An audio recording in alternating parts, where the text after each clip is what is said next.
বর্তমান জ্বালানি সংকট মোকাবেলায় মেট্রোপলিটন সিটির শিক্ষা প্রতিষ্ঠানে অনলাইন অফলাইন পদ্ধতিতে শিক্ষা কার্যক্রম পরিচালনার কথা ভাবছে সরকার বলে জানিয়েছেন শিক্ষামন্ত্রী এহসানুল হক মিলন। এ নিয়ে কোনো নেতিবাচক প্রচারণা না করে সরকারকে সহযোগিতা করতে গণমাধ্যমকে আহ্বান জানিয়েছেন তিনি।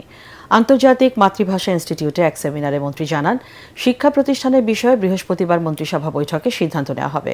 গ্রামাঞ্চলে নয়, শহরের যেসব শিক্ষা প্রতিষ্ঠানের সক্ষমতা আছে তারা একদিন অফলাইন একদিন অনলাইন পদ্ধতিতে শিক্ষা কার্যক্রম চালাতে পারে বলেও জানান শিক্ষামন্ত্রী।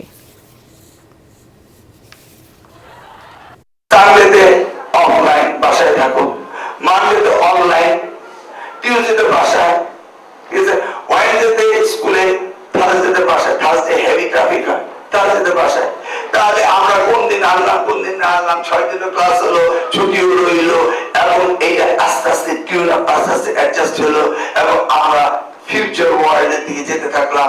ওদের এই স্কুলগুলো ভালো স্কুল, তাদের মধ্যে ওই ক্যাপাসিটি আছে, সেই জায়গায় আমরা আস্তে আস্তে গেলাম স্কুল শুরু করতে পারি ওন ইনিশিয়েটিভে।